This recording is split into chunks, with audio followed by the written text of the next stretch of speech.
You called. Speak, then. Then I suggest we move on.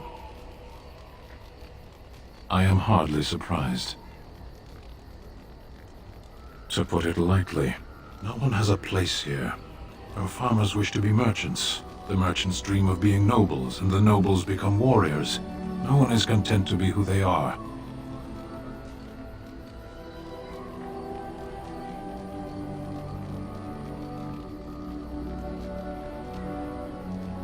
What does that accomplish? The farmer who buys a shop is never a merchant.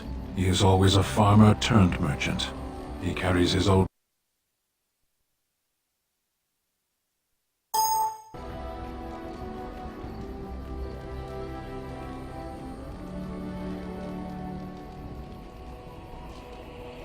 Does it? It's also his weakness. If he stumbles and falls over, it pins him on his back. It is better to armor yourself with no more than what you need. One life, one duty.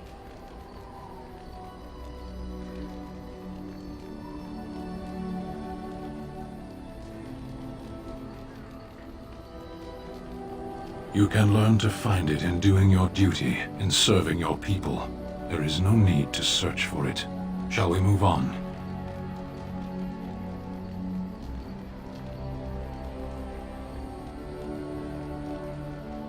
There is interesting food here. You have a thing. It doesn't have a word in the Kunari tongue.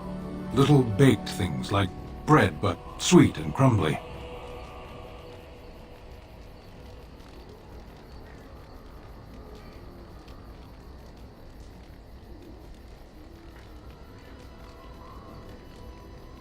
I don't know what that means. None of my teeth are sweet. Those little baked things, however, we have none of those in my homeland. This should be remedied. Perhaps.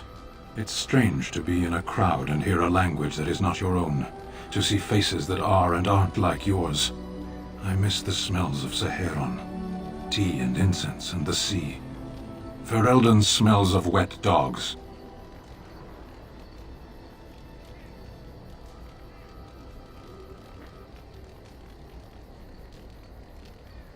True. I was trying to forget that part. Shall we move on? Speak, then. Then I suggest we move on. As you wish.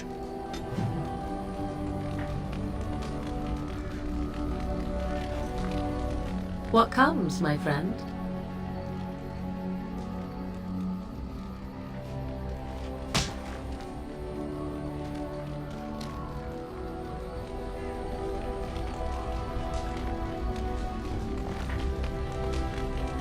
Yes?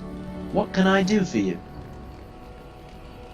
Well, I've served in Kuzlan Castle for years, since my own father sent me to squire there. My father is a minor lord in the Banorn, but our land is little more than a glorified farmstead. I do miss it, though. The valleys of the Banorn are beautiful this time of year. I took great pride in serving the town, and I wanted to become a general in the army. Still, if I had the opportunity to join the Grey Wardens, I wouldn't hesitate. I imagine joining the Wardens is the highest service one can render.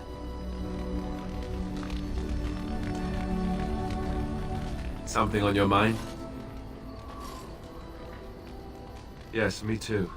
And I got the feeling at the end there that it saw us, was aware of us, whatever you want to call it. Could have just been my imagination, I suppose. What do you think?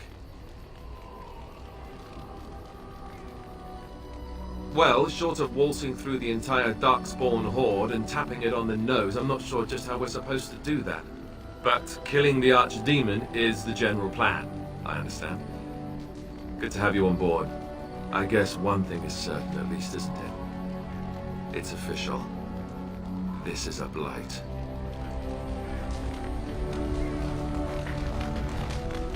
What is your desire? All right, but I get to stare at you luridly while you do so. I know little enough of the Dalish other than the fact that my mother was one, or so I was told. She had fallen in love with an elven woodcutter and accompanied him back to the city, leaving her clan behind for good. And there, of course, the woodcutter died of some filthy disease and my mother was forced into prostitution to pay off his debts. Oldest tale in the book.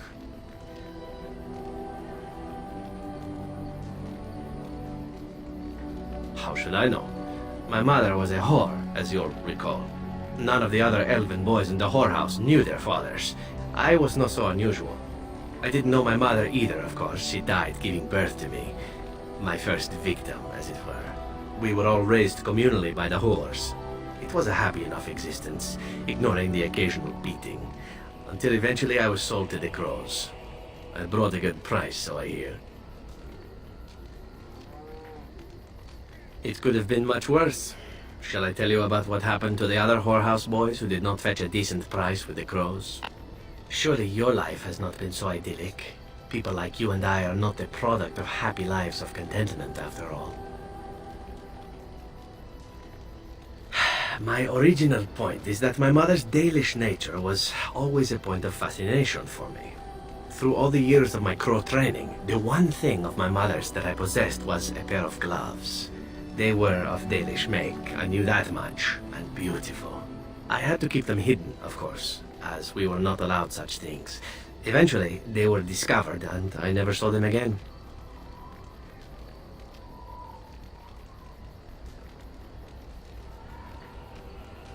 I don't feel anything about them. Oh, we heard about them in the city, even deep in Antiva. I even had the notion once to run off and join them. Naturally, the reality did not live up at all to the fantasies I had constructed as a boy, staring at those gloves. But such is life. Come, enough talk of the Dalish. Let us move on.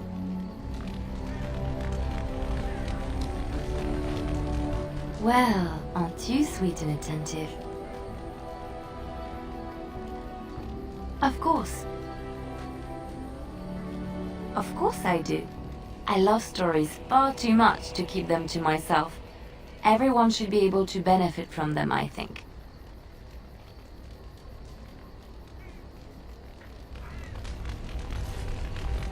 Well, aren't you sweet and attentive?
I got a moment's haze, sure. What about? Aye, the surface is great. It's like a big, bright world of filth without a ceiling. My kind of place. Hey, let's go find something to kill, huh? All this talk makes my hands twitchy. I got a moment's haze, sure. What about? What? Miss Orzammar? Are you mad, in addition to being ugly? They treated me like a puddle fly back there. I'm never going back.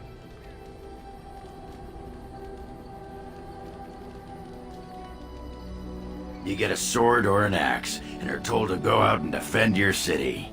It's the best thing in the world. That is until you try to live in the city you saved.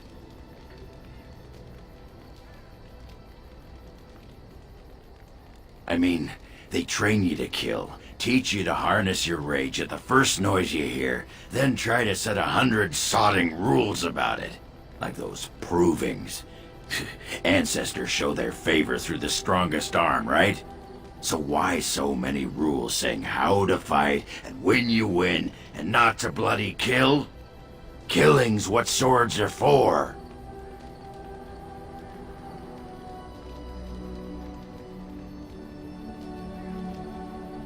If that's how you feel, I'll try that out next time the Darkspawn are chewing on your leg. This makes me cranky. Don't you have any other inane questions? Aye, alright then.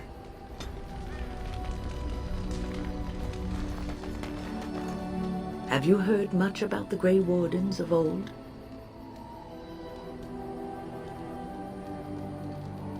Griffins. Alas, that seems to be the only thing people remember from the tales. The mighty flying mounts that bore the Grey Wardens into battle.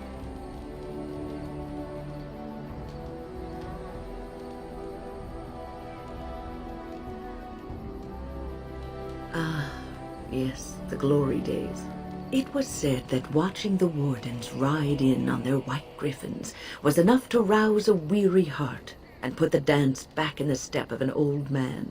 The Grey Wardens were powerful, feared and respected, but they also inspired the common people. I remember a tale that was told to me many years ago.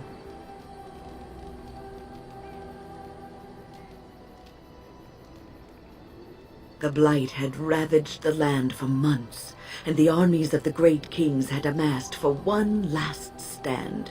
As the sun burst through the clouds that boiled and churned in the dark sky above, it illuminated a vast, seething horde of Darkspawn, with the archdemon at its head.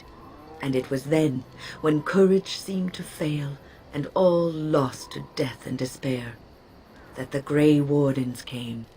They arrived with the beating of wings like mighty war drums, and stood before the armies of men.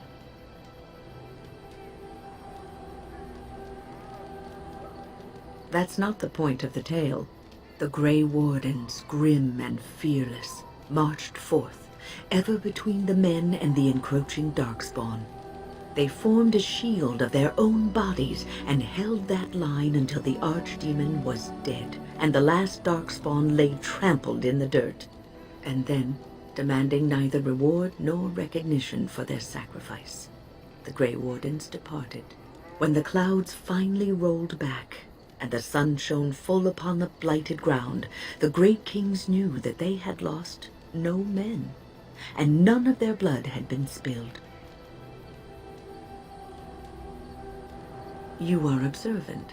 This is a tale about no battle the Grey Wardens have fought, and yet about them all. They have always defended us from the Darkspawn, taking losses so we do not have to. People may have forgotten over the centuries, but nothing has changed. This knowledge has been blessing and burden to Grey Wardens past, and now it shall be your blessing and your burden.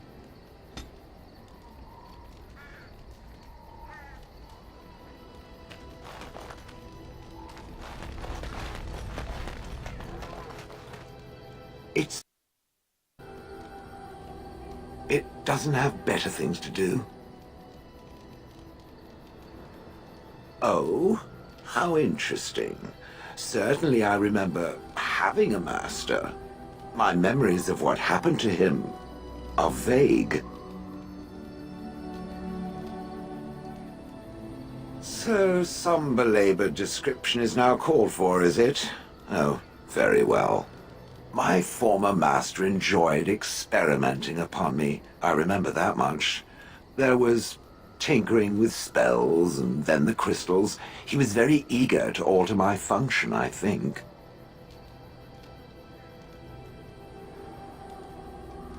He possessed my control rod, and back then, it would have prevented me from doing anything he did not command me to, no matter how I might have wished to. So what happened? I am unsure. He was experimenting, and then nothing. Ho, ho, ho. It does like to laugh, does it? But who knows? I may have such a thing. And then he was gone. I was standing where I was, in the village, and I could no longer move. The villagers came, poked and prodded me in fear, and then realized they could neither move me nor destroy me. So they simply left me. And in time I forgot I hadn't stood there all along. Oh yes, yes, yes, yes, very much so. For so many years I'd had to leap to that little toadstool's every command. Get this, pick up that, put it down, pick it up again. The gall! At first I'd hoped he'd simply decided to leave me there paralyzed, an acceptable trade-off. After years passed, I simply stopped caring.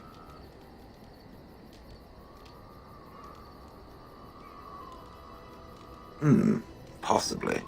Except that he was not experimenting with the crystals at the time, I think.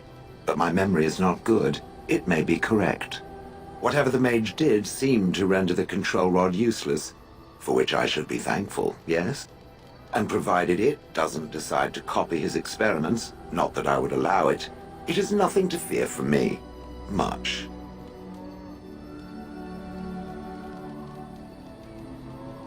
The things that it fights, and it fights things often, that is a different story. Let us get back to the walking and the fighting. My stone is beginning to itch again.